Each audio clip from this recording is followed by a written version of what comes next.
press the bell icon on the YouTube app and never miss another update.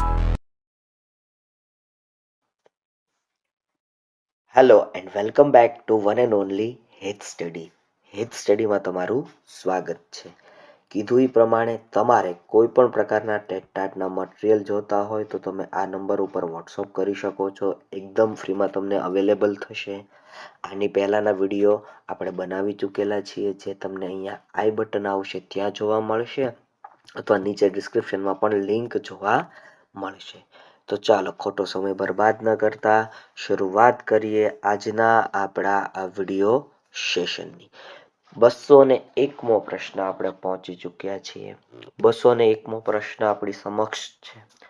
વિદ્યાર્થીઓને વિજ્ઞાનનું શિક્ષણ કેવી રીતે આપવું જોઈએ? ભાઈ, વિજ્ઞાન વિષય ભણાવવાનો હોય તો વિદ્યાર્થીઓ પાસે પ્રયોગો કરાવીને વિદ્યાર્થીઓ પાસે શું કરાવવા જોઈએ? ભાઈ, પ્રયોગો કરાવવા જોઈએ, જેથી કરીને વિજ્ઞાન વિષય એમને આવડે. સફળ શિક્ષણ પ્રક્રિયામાં કાર્યદક્ષ શિક્ષક કહેવાય કે જે જોયું કીધું ભાઈ કે સફળ શિક્ષણ પ્રક્રિયા હોય અને એમાંય કાર્યદક્ષ શિક્ષક કોને કહેવાય? તો વિદ્યાર્થીઓમાં વિષય પ્રત્યે અભિરુચિ ઉત્પન્ન કરે અને કાર્યદક્ષ શિક્ષક કહેવાય ભાઈ. બરોબર, વિદ્યાર્થીઓમાં વિષય પ્રત્યે અભિરુચિ રસ ઉત્પન્ન કરે એવા શિક્ષકની વાત કરી અને કાર્યદક્ષ શિક્ષક તરીકે ઓળખવામાં આવે. વિદ્યાર્થીની કોઈ વિષયમાં રહી ગયેલી કચાશ કઈ કસોટીથી જોઈ શકાય છે? તો ભાઈ, તમે જાણો છો એ પ્રમાણે નિદાન કસોટી લેવામાં આવે. આ નિદાન કસોટી દ્વારા વિદ્યાર્થી જો કોઈ વિષયમાં નબળો હોય અથવા તો એમાં કચાશ રહી ગયેલી હોય તો એને જાણી શકાય છે અને આ નિદાન કસોટી વડે જ બરોબર એને જાણીને દૂર કરવાનો પણ પ્રયત્ન કરી શકાય છે. સારા શિક્ષણ કાર્યની શ્રેષ્ઠ પ્રતીતિ ક્યારે થાય છે? વિદ્યાર્થીઓ દ્વારા અર્થસભર પ્રશ્નો પૂછાય ને ત્યારે સમજી લેવાનું કે ભાઈ સારા શિક્ષણ કાર્યની શ્રેષ્ઠ પ્રતીતિ થઈ રહી છે. વિદ્યાર્થીઓ વિષયને અનુરૂપ પ્રશ્નો પૂછે એની વાત છે. સૂક્ષ્મ શિક્ષણ માઇક્રો ટીચિંગની વાત છે ભાઈ. સૂક્ષ્મ શિક્ષણ પ્રયુક્તિ શું છે? તો એક શિક્ષણ પદ્ધતિ છે ભાઈ. બરોબર, સૂક્ષ્મ શિક્ષણ પ્રયુક્તિ શું છે? તો એક શિક્ષણ પદ્ધતિ છે એવું કહી શકાય છે.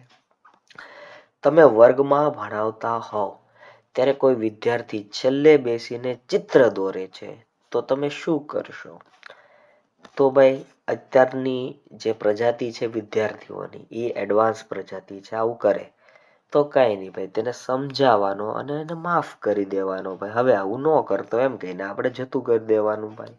એટલે આવા પણ સવાલો પૂછાય તો તમારે યાદ રાખવાનું ભાઈ. આ પ્રેક્ટિકલ નોલેજ છે, વર્ગ વ્યવહારને લગતા નોલેજના પ્રશ્નો કહી શકાય. વર્ગ કૌશલ્ય કૌશલ્યોના મુખ્ય અંગો કયા છે? તો વર્ગ કૌશલ્યના મુખ્ય અંગો પૂછ્યા છે. તો પહેલું આવે વર્ગ વ્યવસ્થાપન, વર્ગમાં શાંતિ જાળવવાનું કાર્ય.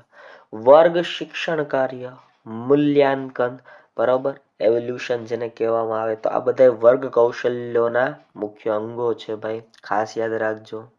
આગળ વધીએ. શિક્ષક વિદ્યાર્થીને મૂર્ખ કહે છે તો તેને શું કહેવાય? ભાઈ, જો શિક્ષક દ્વારા વિદ્યાર્થીઓને મૂર્ખ, ગાંડો આવા શબ્દો કહેવામાં આવે ને તો એને નકારાત્મક શાબ્દિક શ્રુદઢ કહેવામાં આવે છે. જેવા શબ્દોનો ક્યારે પ્રયોગ કરવો જોઈએ નહીં. એક શિક્ષક તરીકે આવા શબ્દો ક્યારે વાપરવા જોઈએ નહીં. પણ છતાંય અમુક વિદ્યાર્થી ન માનતા હોય તો આપણે વાપરતા હોઈએ છીએ. વિદ્યાર્થીનું મૂલ્યાંકન કરવાનું શ્રેષ્ઠ ધોરણ કયું છે? તો તમે જાણો છો એ પ્રમાણે વાર્ષિક પરીક્ષામાં મેળવેલા ગુણ, વિદ્યાર્થીનું વર્તન અને નિયમિતતા, અભ્યાસેતર પ્રવૃત્તિઓમાં સામેલગીરી. અભ્યાસેતર પ્રવૃત્તિઓમાં સામેલગીરી એટલે ધારો કે પ્રવાસનું આયોજન કર્યું તો વિદ્યાર્થી સામેલ થાય.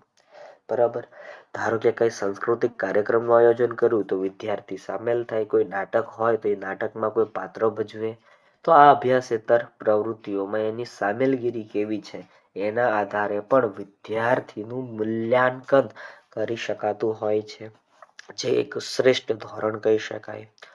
વિદ્યાર્થીની અધવચ્ચેથી અભ્યાસ છોડી દેવાની ઘટનાને શું કહે છે? ડ્રોપ આઉટ કહેવાય. બરોબર, ઇંગ્લિશમાં એને ડ્રોપ આઉટ કહેવાય, ગુજરાતીમાં અપવ્યય. બરોબર, અપવ્યય આવું કહેવામાં આવે છે. શુદ્ધ ગુજરાતી શબ્દ આપેલો છે અહીંયા, ખાસ યાદ રાખજો ભાઈ. બરોબર, આવા જ સવાલો આવનારી તમારી ટેટાટ હોય, ટાટ હોય એમાં પૂછાઈ શકે, એટલે ખાસ યાદ રાખતા જજો વાલા મિત્રો. વિદ્યાર્થીની શૈક્ષણિક સિદ્ધિ પર શું અસર કરે છે? તો વિદ્યાર્થીની શૈક્ષણિક સિદ્ધિ ઉપર બુદ્ધિ, વલણ અને રસ, આ ત્રણ પરિબળ અસર કરનારા છે ભાઈ. બુદ્ધિ, વલણ અને રસ. તમારા વર્ગમાં વારંવાર વર્ગ વ્યવસ્થાના પ્રશ્નો ઉદ્ભવે છે, તો તમે શું કરશો? શિક્ષણ પદ્ધતિમાં પરિવર્તન લાવશો. વર્ગ વ્યવસ્થાના પ્રશ્નો ઉદ્ભવે છે એટલે વિદ્યાર્થીઓ વાતું કરે છે, વિદ્યાર્થીઓ ભણતા નથી, વિદ્યાર્થીઓ કકળાટ કરે છે, વિદ્યાર્થીઓને સમજાતું નથી. આવા બધા પ્રશ્નો થાય એટલે સમજી લેવાનું કે તમારે તમારામાં ફેરફાર કરવાની જરૂર છે. શિક્ષણ પદ્ધતિમાં તમારે પરિવર્તન લાવવાની જરૂર છે. માહિતી અધિકાર 2005 અંતર્ગત માહિતી આપનાર અધિકારીની નિષ્ફળતા બદલ કેટલો દંડ થાય? કોને દંડ થાય? તો માહિતી અધિકારીને દંડ થાય. બરોબર, 250 રૂપિયાથી લઈને 25,000 સુધીના દંડની જોગવાઈ આરટીઆઈમાં રાઇટ ટુ ઇન્ફોર્મેશન એક્ટમાં કરવામાં આવેલી છે. માહિતીના કારણે કોઈ વ્યક્તિના જીવન કે સ્વાતંત્ર્યને અસર થતી હોય તેવા સંજોગોમાં ફી ભર્યા બાદ કેટલા સમયમાં માહિતી પૂરી પડાય છે? તો 48 hours, 48 કલાકમાં માહિતી ફરજિયાત પૂરી પાડવામાં આવે છે. કારણ કે કોઈ વ્યક્તિના જીવન મરણનો પ્રશ્ન છે, એટલા માટે ખાસ યાદ રાખતા જજો. એસએમસી, સ્કૂલ મેનેજમેન્ટ કમિટી, તમે જોઈ ગયા કે ભાઈ આરટીઈ અસ્તિત્વમાં આવ્યું, આરટીઆઈ અસ્તિત્વમાં આવ્યું. આરટીઈ અંતર્ગત રાઇટ ટુ એજ્યુકેશન અંતર્ગત એસએમસી સ્કૂલ મેનેજમેન્ટ કમિટીમાં કુલ 12 સભ્યો પૈકી કેટલા સભ્યો વાલીમાંથી લેવાય છે? તો 9 સભ્યો વાલી મંડળમાંથી લેવામાં આવે છે. અભ્યાસ કરનારા વિદ્યાર્થીઓ હોય એવા વિદ્યાર્થીઓમાંથી એસએમસીમાં 12 સભ્યો જો રાખ્યા હોય તો 9 સભ્યો વાલીમાંથી જ લેવા પડે છે, વાલી મંડળમાંથી જ લેવા પડે છે. ધોરણ 1 થી 5માં દરરોજ ઓછામાં ઓછું કેટલા કલાકનું તમારે શિક્ષણ આપવું પડે એક શિક્ષક તરીકે? તો ઓછામાં ઓછું 4 કલાકનું શિક્ષણ તમારે આપવાનું થાય. ઓછામાં ઓછું કેટલી કલાકનું ભાઈ? 4 કલાકનું શિક્ષણ આપવાનું હોય છે. જો વિદ્યાર્થીની શીખવાની ગતિ ધીમી હોય તો શિક્ષકે શું કરવું જોઈએ?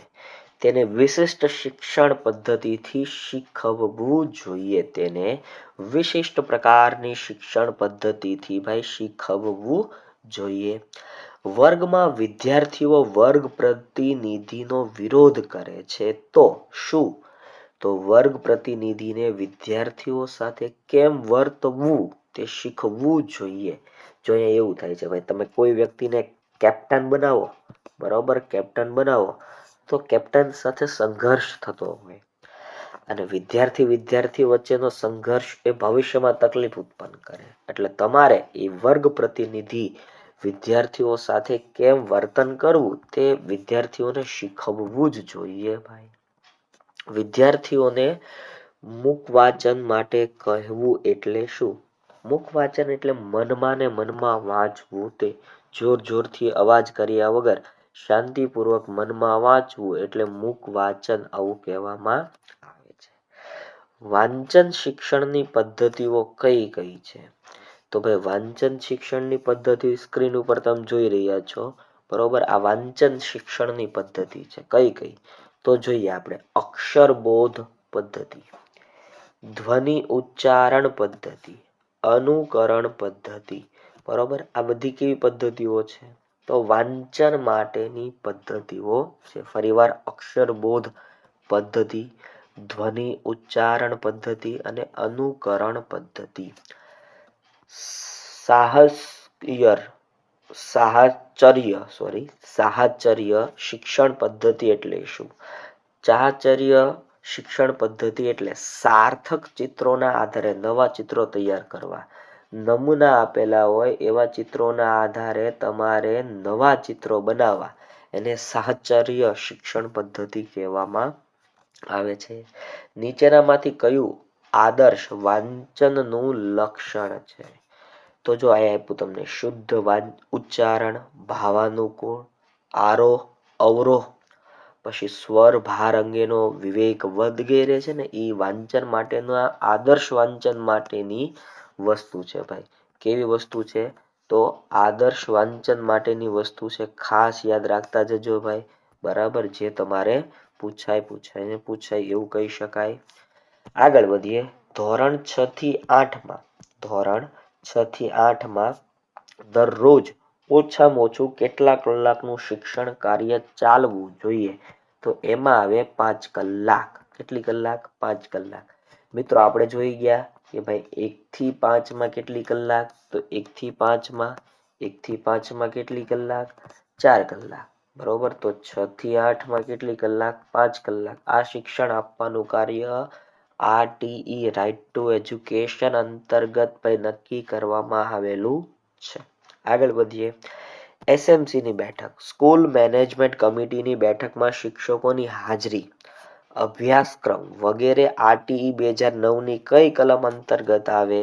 તો કલમ નંબર 24 અંતર્ગત ભાઈ શિક્ષકોની હાજરી હોવી જોઈએ, અભ્યાસક્રમ વગેરેની ચર્ચા કરવી જોઈએ, જે RTE ની કલમ 24 અંતર્ગત ભાઈ આવે છે.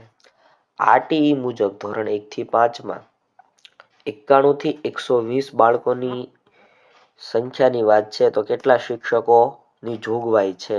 તો 4 શિક્ષકો હોય ભાઈ. આપણે કોષ્ટક આની પહેલાના વિડીયોમાં જોઈ ગયા. જો એટલાથી એટલા વચ્ચે ભાઈ બાળકો હોય તો કેટલા શિક્ષકો મળવા પાત્ર થાય? 4 શિક્ષકો મળવા પાત્ર થાય, પણ મળતા છે નહીં. RTE રાઇટ ટુ એજ્યુકેશન 2009 અંતર્ગત ધોરણ 6 થી 8માં પ્રત્યેક 35 બાળક દીઠ કેટલા શિક્ષક મળે છે? તો 1 શિક્ષક મળે છે. પણ આ કાયદો છે ભાઈ. કાયદો કાગળ ઉપર અમલમાં છે, ગુજરાતમાં અમલમાં બહુ ઓછો છે. RTE 2009 અંતર્ગત ધોરણ 6 થી 8માં પ્રત્યેક 35 બાળક દીઠ કેટલા શિક્ષક મળે? તો 1 જ મળે છે ભાઈ અત્યારે તો. આગળ વધીએ. RTE 2009 અંતર્ગત એક અઠવાડિયાના ઓછામાં ઓછા શિક્ષક કેટલા કામકાજના કલાક હોવા જોઈએ? શિક્ષકના કામકાજના કલાકની વાત કરી તો 35 કલાક શિક્ષકે કામ કરવું જોઈએ. કેટલી કલાક ભાઈ? 35 કલાક એક શિક્ષકે કામ કરવું જ જોઈએ. ખાસ યાદ રાખતા જજો ભાઈ. બાળકોને શારીરિક શિક્ષા અને માનસિક કનગડ સજાને પાત્ર છે. RTE 2009ની કલમ અંતર્ગત આવે છે. બરોબર, અને એમાં કલમ નંબર 3 અને એમાંય પેટા કલમ નંબર 2. કલમ 3(2) માં એવું સ્પષ્ટ કીધેલું છે કે બાળકોને શારીરિક અને માનસિક રીતે ટોર્ચર કરી શકાય નહીં. બરાબર, મારવાની તો સખત મનાય જ છે. તમે જાણો છો એક શિક્ષક તરીકેની વાત આ તો. બરાબર, એને પાલન કરજો. ભવિષ્યમાં કંઈક ઇસ્યુ ઊભા ન થાય એટલા માટે ખાસ ભાઈ વિદ્યાર્થીઓને મારવા તો ન જ જોઈએ. અધ વચ્ચેથી ભણવાનું છોડી દીધેલ બાળકને કયા ધોરણમાં પુનઃ પ્રવેશ આપવો પડે? તો ભાઈ એવું કે છે કે અધવચ્ચેથી કોઈ બાળક જાય એટલે કે ડ્રોપ આઉટ કરે, ડ્રોપ આઉટ રેશિયો વધારે થતો હોય અને ડ્રોપ આઉટ કરે તો ઉંમર મુજબનું ધોરણ ભાઈ. બરાબર, જે તે ઉંમર મુજબના ધોરણમાં એ બાળકને પ્રવેશ આપવો જોઈએ. અધવચ્ચેથી શાળા છોડી જનાર બાળકને શોધી ફરીથી શાળા પ્રવેશની જોગવાઈ એટલે કે RTE 2009ની કઈ કલમ અંતર્ગત આવે? તો કલમ 2-3 અંતર્ગત આવે ભાઈ. કોઈ બાળક ડ્રોપ આઉટ થયું હોય, શાળા છોડી દીધી હોય, તો RTE 2009ની કલમ એમ કે છે કે એને ગોતો, પછી એને ભણવા માટે પ્રેરિત કરો અને કલમ 2-3 અંતર્ગત એને ફરીવાર ભાઈ જે તે એને ઉંમરના ધોરણમાં મૂકો. SMC નું કાર્ય નથી શિક્ષકોની હાજરી પત્રક તપાસવું. SMC નું કાર્ય નથી ભાઈ. એના માટે સ્પેશિયલ અધિકારી આવે, AEI આવે અથવા કેની આવે, કેળવણી નિરીક્ષક જેને તમે કહો છો. SMC નો અહેવાલ આચાર્ય દ્વારા ક્યારે રજૂ થાય છે? તો 30 સપ્ટેમ્બર થી 31 માર્ચ પછી. બરોબર, 30 સપ્ટેમ્બર અને 31 માર્ચ આ બંને દિવસોએ આ બંને તારીખોએ એસએમસીનો અહેવાલ રજૂ કરવામાં આવે છે. કેજીબીવીનું પૂરું નામ શું છે? તો કસ્તુરબા ગાંધી બાલિકા વિદ્યાલય. કેજીબીવીનું પૂરું નામ કસ્તુરબા ગાંધી બાલિકા વિદ્યાલય. શૈક્ષણિક ટેકનોલોજીનો સંબંધ શિક્ષણ તથા પ્રશિક્ષણ સાથે છે તેવું કોણે કહ્યું છે? I.K. ડેવિસ. બરોબર, I.K. ડેવિસ એવું કહી ગયા કે ભાઈ શૈક્ષણિક ટેકનોલોજીનો સંબંધ શિક્ષણ તથા પ્રશિક્ષણ સાથે છે. ખાસ યાદ રાખજો, આવું કોના દ્વારા કહેવામાં આવેલું છે? તો I.K. ડેવિસ દ્વારા કહેવામાં આવ્યું છે. શિક્ષકો મોં ઉપર ઉપેક્ષાના ભાવ લાવે ત્યારે કયા પ્રકારનું શ્રુદઢક ગણાય? તો અશાબ્દિક નકારાત્મક શ્રુદઢક ગણાય છે. એટલે કે એક શિક્ષક તરીકે મોં ઉપર ઉપેક્ષાના ભાવ ક્યારેય લાવવા જોઈએ નહીં. વિદ્યાર્થીઓ પ્રત્યે હંમેશા સમભાવ રાખવો જોઈએ. તરંગ ઉલ્લાસમય અભ્યાસક્રમમાં આર્થિક સહયોગ કોણ આપે છે? તો યુનિસેફ. બરોબર, યુનિસેફ એ તરંગ ઉલ્લાસ સમય અભ્યાસક્રમમાં આર્થિક સહયોગ આપે છે. હરેશ રોજ શાળાએ મોડો આવે છે તો શિક્ષક તરીકે તમે શું કરશો? એને મારશો? ના મિત્રો, ના, મારવાની વાત જ નહીં ક્યાંય આવે. મોડા આવવાનું તમે એનું કારણ જાણશો અને બને ત્યાં સુધી એનો પ્રશ્નને સોલ્વ કરવાનો પ્રયત્ન કરશો. શીખવા માટે નીચેના પૈકી શું મહત્વનું છે? તો ઉચ્ચ બુદ્ધિમત્તા મહત્વની છે. ભાઈ શીખવા માટે શું મહત્વનું છે? ઉચ્ચ બુદ્ધિમત્તા અતિ મહત્વની બાબત છે. ભાઈ ખાસ યાદ રાખતા જજો. ભાઈ આગળ વધીએ. શિક્ષકે વિદ્યાર્થીનું મૂલ્યાંકન કેવી રીતે કરવું જોઈએ? તો સતત અને પોતાની જાતે જ કરવું જોઈએ. શિક્ષકે વિદ્યાર્થીનું મૂલ્યાંકન કન્ટિન્યુઅસલી કરતા રહેવું જોઈએ અને પોતે જ કરતા રહેવું જોઈએ, બીજા ઉપર આધારિત થઈને નહીં. નીચેના પૈકી ખાલી જગ્યા અસરકારક અધ્યયન માટે અત્યંત આવશ્યક છે. તો વિદ્યાર્થી અને શિક્ષક વચ્ચેનું પ્રત્યાયન. વિદ્યાર્થી અને શિક્ષક વચ્ચેનું પ્રત્યાયન એટલે માહિતી સંચાર, જે અસરકારક અધ્યયન માટે ખૂબ જ આવશ્યક છે. તે આદર્શ વિદ્યાર્થી છે કે જે ખાલી જગ્યા, તો એમાં આવે અભ્યાસમાં શિક્ષકને પ્રશ્ન પૂછે છે. અભ્યાસમાં શું કરે છે? તો શિક્ષકને જે પ્રશ્ન પૂછે છે ને તે ભાઈ આદર્શ વિદ્યાર્થી છે. ગુજરાત માધ્યમિક બોર્ડની રચના કયા અધિનિયમ હેઠળ કરવામાં આવી? તો ગુજરાત માધ્યમિક શિક્ષણ અધિનિયમ 1972ની કલમ 3 અંતર્ગત, બરાબર, કલમ 3 અંતર્ગત ગુજરાત માધ્યમિક બોર્ડની રચના કરવામાં આવી. ગુજરાત માધ્યમિક શિક્ષણ બોર્ડની સ્થાપના ક્યારે થઈ? 1972માં, 1972માં થઈ. ગુજરાત માધ્યમિક બોર્ડનું નવું નામ શું રાખવામાં આવ્યું? ગુજરાત માધ્યમિક અને ઉચ્ચતર માધ્યમિક બોર્ડ. બરાબર, ફરીવાર ગુજરાત માધ્યમિક અને ઉચ્ચતર માધ્યમિક બોર્ડ રાખવામાં આવ્યું.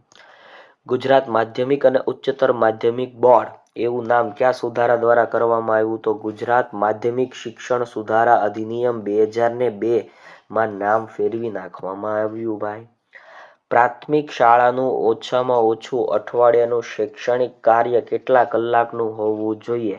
તો 27 કલાકનું પ્રાથમિક શાળાના બાળકોનું શૈક્ષણિક કાર્ય 27 કલાકનું હોવું જ જોઈએ.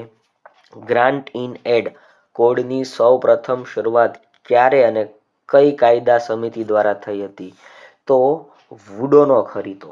બરોબર, તમને ખબર હોય તો અંગ્રેજો દ્વારા વુડોનો ખરીદો એટલે કે વુડનો કાયદો, એમાં એવું થયું 1854માં ગ્રાન્ટ ઇન એડ, બરોબર, આ કોડની શરૂઆત થઈ.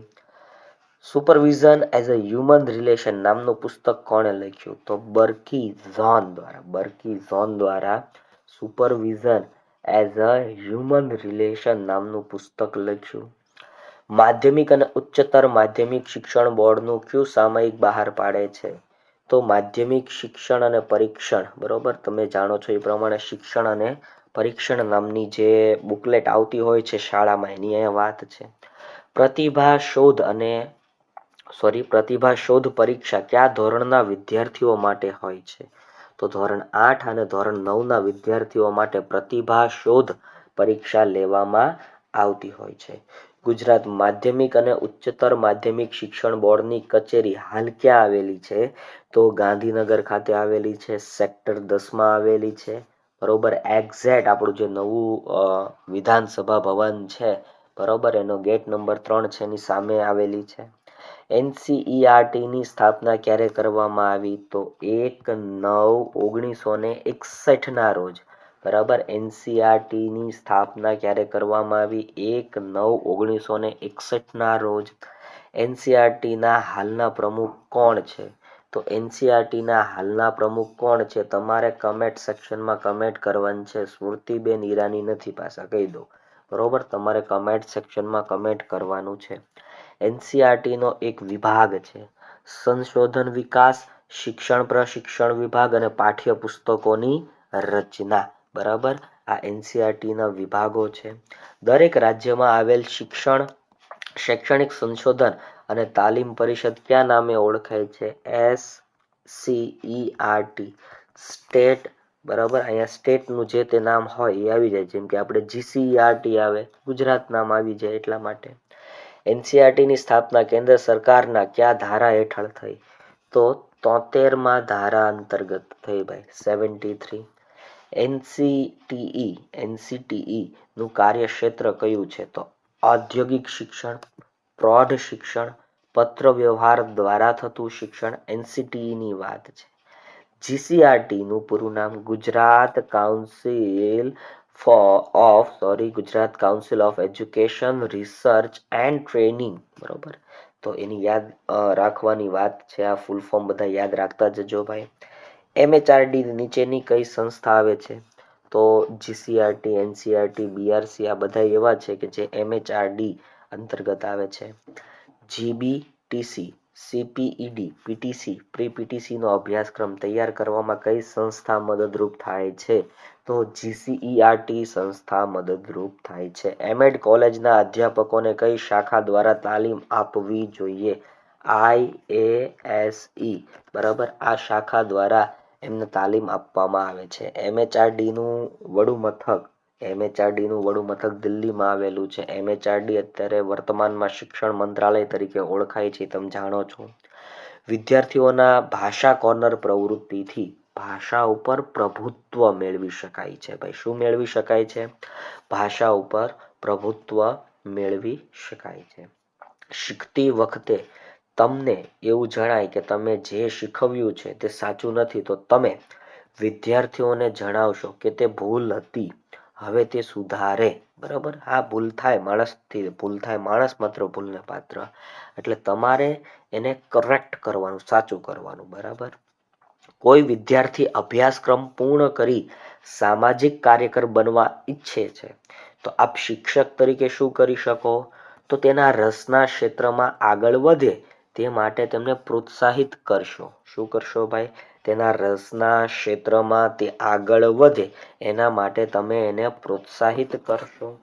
વિદ્યાર્થીઓ વર્ગની બહાર રહેવાનું પસંદ કરે છે, તો શિક્ષક તરીકે તમે શું પ્રયાસ કરશો? વર્ગની ભૌતિક પ્રતિકૂળતા તપાસીશ અને સુધારો કરાવીશ. એટલે કે વર્ગમાં કઈ પ્રશ્ન હોય, બરાબર, ભૌતિક રીતે કઈ પ્રશ્ન હોય, બેન્ચને લગતા પ્રશ્ન હોય, પંખાને લગતા પ્રશ્ન હોય, તો એને સોલ્વ કરવાના. બરાબર. રૂસોએ કઈ શિક્ષણ પદ્ધતિ અપનાવી હતી? તો પ્રકૃતિવાદી. બરોબર. રૂસો દ્વારા ભાઈ પ્રકૃતિવાદી શિક્ષણ પદ્ધતિ અપનાવવામાં આવી હતી. ખાસ યાદ રાખતા જજો ભાઈ. બને તો વિડીયોને લાઈક કરતા જજો, શેર કરતા જજો, કમેન્ટ સેક્શનમાં કમેન્ટ કરતા જજો અને સ્ક્રીન ઉપર બતાતા નંબર ઉપર કોઈ પણ પ્રકારના તમારા પ્રશ્નો હોય તો એને સોલ્યુશન માટે તમે વોટ્સઅપ કરી શકો છો. માત્ર વોટ્સઅપ કરવું ભાઈ. ચાલો આગળ વધીએ. હું કદી શીખતો નથી, હું એવા સંજોગો પેદા કરું છું જેમાં વિદ્યાર્થીઓ શીખે છે. આ વિધાન કોણે કહ્યું છે? તો આલ્બર્ટ આઇન્સ્ટાઈન. બરોબર. તમે આઇન્સ્ટાઈનને ઓળખતા જ હશો ભાઈ, સારા એવા વૈજ્ઞાનિક હતા. બરાબર. તો આલ્બર્ટ આઇન્સ્ટાઈનના આ શબ્દો છે. હાલમાં કઈ શિક્ષણ પદ્ધતિ વધુ અસરકારક છે? તો હાલમાં પ્રોજેક્ટ પદ્ધતિ ભાઈ, બરોબર, પ્રોજેક્ટ પદ્ધતિ સૌથી વધારે અનુકૂળ અસરકારક છે. પ્રશ્ન પૂછવાની સૌથી ઉત્તમ રીત કઈ ગણાય? તો સરળ અને યોગ્ય સ્વર ભારથી પ્રશ્ન પૂછવા. જો ટોન અલગ અલગ હોય, બરોબર, વિદ્યાર્થી પ્રશ્ન પૂછે છે કે તમને ધમકાવે છે, એટલે ટોન અલગ અલગ હોય, બરાબર. એટલે ખાસ યાદ રાખતા જજો, વિદ્યાર્થીઓ તરીકે કેમ પ્રશ્ન પૂછવા, શિક્ષક તરીકે પણ તમારે કેમ પ્રશ્ન પૂછવા, એ પણ તમને આવડતું હોવું જોઈએ. આગળ વધીએ. પ્રશ્ન એ સૌથી ઉત્તમ ઉત્તેજક છે. ઉત્તેજક છે એટલે પ્રોત્સાહન પૂરું પાડે છે અને તે શિક્ષકને તરત જ ઉપલબ્ધ થાય છે. વિધાનના સર્જકનું નામ કેલ્વિન નામના સારા એવા શિક્ષણવિદ દ્વારા કહેવામાં આવેલી આ વાત છે. શિક્ષકે કાપા કાર્ય ક્યારે કરવું જોઈએ? એકમના વિકાસની સાથે સાથે, એટલે કે પાઠ ભણાવતા ભણાવતા કાપા કાર્ય કરવું જોઈએ. કાપા કાર્ય એટલે બીજું કાંઈ નહીં, બોર્ડ વર્ક કહેવાય. કાળા પાટિયામાં કરવામાં આવતું કાર્ય કાપા કાર્ય, બરાબર. એસડીપીનું પૂરું નામ, એસડીપીનું પૂરું નામ સ્કૂલ ડેવલપમેન્ટ પ્લાન છે ભાઈ, સ્કૂલ ડેવલપમેન્ટ પ્લાન. 1 મે 1960માં જ્યારે ગુજરાત રાજ્ય અલગ પડ્યું ત્યારે શિક્ષણ વિભાગ સાથે કયા કયા વિભાગો જોડાયેલા હતા? તો શિક્ષણ વિભાગ સાથે સમાજ કલ્યાણ વિભાગ, મજૂર વિભાગ, નશાબંધી અને આબકારી વિભાગ, રોજગારી વિભાગ, આ બધા જોડાયેલા હતા. શિક્ષણ વિભાગ તરીકે સચિવાલયનો એક અલગ વિભાગ ક્યારથી અસ્તિત્વમાં આવ્યો? તો ઓગસ્ટ 1976થી, બરોબર. ઓગસ્ટ 1976થી એક અલગ આખો વિભાગ અસ્તિત્વમાં આવ્યો. શિક્ષણ વિભાગ ગુજરાત રાજ્યના હસ્તકમાં કયા કયા વિભાગો કામ કરે છે? તો પ્રાથમિક શિક્ષણ વિભાગ, માધ્યમિક શિક્ષણ વિભાગ, નિરંતર અને સાક્ષરતા શિક્ષણ, ઉચ્ચ શિક્ષણ, ટેકનિકલ શિક્ષણ, ફાર્મસી શિક્ષણ, આ બધા શિક્ષણ વિભાગ અંતર્ગત કાર્ય કરતા અલગ અલગ ડિપાર્ટમેન્ટ કહી શકાય. શિક્ષણ વિભાગના સચિવ શ્રી, એમાંય પ્રાથમિકની નીચે કોણ પ્રાથમિક શિક્ષણનું સંચાલન, નિરીક્ષણ અને વહીવટ કરે છે? તો શિક્ષણ નિયામક, અને એમાં શિક્ષણ નિયામકમાં પ્રાથમિક શિક્ષણ નિયામકની વાત છે. પ્રાથમિક શિક્ષણ નિયામક શ્રીની કચેરી ક્યાં આવેલી છે? તો પ્રાથમિક શિક્ષણ નિયામક શ્રીની કચેરી ગાંધીનગર ખાતે જ આવેલી હોય વાલા મિત્રો. હાલમાં આપણા પ્રાથમિક શિક્ષણ નિયામક કોણ છે? તમારે જ મને કમેન્ટ સેક્શનમાં કમેન્ટ કરીને કહેવાનું છે. આગળ વધીએ. પૂર્વ પ્રાથમિક શિક્ષણ કઈ વય જૂથના બાળકોને આપવામાં આવે છે? પૂર્વ પ્રાથમિક શિક્ષણ તમે જેને બાળ મંદિર કહેતા હતા પહેલા, બરાબર, સારા ભણેલા ગણેલા હોય તો એ યુકેજી, એલકેજી આવું બધું કે, બરોબર. તો એ કયાથી કયા વર્ષના બાળકોને અપાય? 3 થી લઈને 6 વર્ષના બાળકને આપવામાં આવે છે. પૂર્વ પ્રાથમિક શિક્ષણની વ્યવસ્થા જાળવવાનું કામ કોણ કરે છે? તો પ્રાથમિક શિક્ષણ નિયામકની કચેરી જ આ કામ કરે છે. પ્રાથમિક શિક્ષણ નિયામકની કચેરી દ્વારા જ આ કામ થાય છે. રાજ્યની પ્રાથમિક શાળાઓમાં ધોરણ 8નો સમાવેશ કયા વર્ષથી કરવામાં આવ્યો? બરોબર. તો જૂન 2010થી ભાઈ 8મું ધોરણ છે ને, 8મું ધોરણ એ પહેલા માધ્યમિકમાં આવતું હતું અને એને હવે પ્રાથમિકમાં સમાવેશ કરી દેવામાં આવ્યો હતો 2010થી. આગળ વધીએ. શિક્ષણ વિભાગના કયા વર્ષના ઠરાવથી શૈક્ષણિક અને બિન શૈક્ષણિક કર્મચારીઓની ભરતી પ્રથમ 5 વર્ષ સુધી સહાયક તરીકે કરવામાં આવશે? તો 2/7/1999નો જે પરિપત્ર છે એના અંતર્ગતની વાત છે. મધ્યાહન ભોજન યોજનાનો પ્રારંભ ક્યારથી થયો? તો ગુજરાતની વાત કરીએ તો મધ્યાહન ભોજન યોજના માધવસિંહ સોલંકી, બરોબર. એટલે ઈસવીસન 1984થી ભાઈ શરૂ થયેલ છે. શાળાના તમામ કાર્ય દિવસોમાં કેટલા દિવસ મધ્યાહન ભોજન ચાલુ રાખવું ઉત્તમ ગણાય? 220 દિવસ સુધી ભાઈ મધ્યાહન ભોજન આપવામાં આવે છે. ગુજરાતમાં કયા મુખ્યમંત્રીના સમયમાં મધ્યાહન ભોજન યોજના અમલમાં આવી? આગળ જ વાત કરી લીધી, માધવસિંહ સોલંકીના સમયમાં મધ્યાહન ભોજન યોજના અમલી બની. ભરતીના નિયમો મુજબ 18 વર્ષ કરતાં ઓછી 28 વર્ષથી વધુ ઉંમરની નિમણૂક નહીં થાય તે જોગવાઈ ગુજરાત મુલકી સેવા દ્વારા કઈ સાલમાં કરવામાં આવી? તો 1967માં આ જોગવાઈ કરવામાં આવી. તબીબી સર્ટિફિકેટ નિમણૂકની તારીખથી કેટલા માસમાં રજૂ કરવાનું હોય? તો 6 માસમાં, 6 મહિનામાં રજૂ કરી દેવાનું હોય. તબીબી પ્રમાણપત્રની નોંધ કયા રજિસ્ટરમાં થાય છે? સેવા પોથીમાં થાય છે ભાઈ. સેવા પોથીમાં એની નોંધ કરવામાં આવે છે. નિમણૂક સમયે જન્મ તારીખની નોંધ કયા રજિસ્ટરમાં થાય? તો નિયમ 42માં થાય ભાઈ. બરાબર. નોટિસ દ્વારા હંગામી નોકરીની સમાપ્તિ કયા નિયમને આધીન હોય છે? તો નિયમ 35ને આધીન રહેલી છે, એ પણ ખાસ યાદ રાખજો. કર્મચારી અન્યત્ર બારોબાર અન્ય નોકરી માટેની અરજી કરે તો કેટલા દિવસમાં પોતાના સંબંધિત ખાતાને જાણ કરવાની હોય? 7 દિવસની અંદર પોતાના સંબંધિત ખાતાને જાણ કરવાની હોય. કર્મચારીનું રાજીનામું કઈ તારીખથી અમલી બને છે? તેનો નિર્ણય સત્તા ધરાવતા અધિકારી કરશે ભાઈ. ક્યારે તેનું રાજીનામું અમલી બનાવવું એ સત્તા અધિકારી નક્કી કરે છે. વર્ગ 3ના અધિકારીને બીજા સ્થળે બદલી કેટલા વર્ષ બાદ થઈ શકે? 3 વર્ષ બાદ થતી હોય છે. વર્ગ 2ના અધિકારીના નોકરીના 5 વર્ષ પૂરા કર્યા બાદ શું લાગુ પડે? તે જ સ્થળે ચાલુ રાખવા નહીં, કેમ કે એને બદલી કરવાની હોય. અર્ધ પગારી રજા કયા નિયમ અંતર્ગત મંજૂર કરાય છે? નિયમ 27 અંતર્ગત હાફ CL મંજૂર કરાય છે. પિતૃત્વની રજા કઈ નિયમ અંતર્ગત મંજૂર કરાય છે? તો નિયમ 70 અંતર્ગત પિતૃત્વની રજા પણ હવે પિતાને મળતી હોય છે. વિષયાભિમુખ કૌશલ્ય એટલે શું? એકમની પહેલા વિષય પ્રવેશ કરાવવો તેને વિષયાભિમુખ કૌશલ્ય કહે છે. શિક્ષક વિદ્યાર્થીઓને મૂંઝવણમાં મૂકે તેવા પ્રશ્નો પૂછે તેને શું કહેવાય? તો તેને સાતત્યનો ભંગ થયો કહેવાય. સિમ્યુલેશન પાઠનો સમયગાળો કેટલો હોય? 15 થી 20 મિનિટનો સમય સિમ્યુલેશન, બરાબર. સિમ્યુલેશન પાઠનો સમયગાળો તમને જોવા મળે છે. મિત્રો, વિડીયો ગમતો હોય તો એક લાઈક કરો, શેર કરો, કમેન્ટ સેક્શનમાં કમેન્ટ કરો અને આવા ને આવા વિડીયો જોવા માટે અમારી આ ચેનલને સબસ્ક્રાઈબ કરો. સ્ક્રીન ઉપર બતાતા નંબર ઉપર તમે વોટ્સઅપ કરી શકો છો. ફરી મળીશ નવા વિડીયોમાં. ત્યાં સુધી રજા લઉં. જય હિન્દ, જય ભારત, વંદે માતરમ. તમારો ખૂબ ખૂબ આભાર.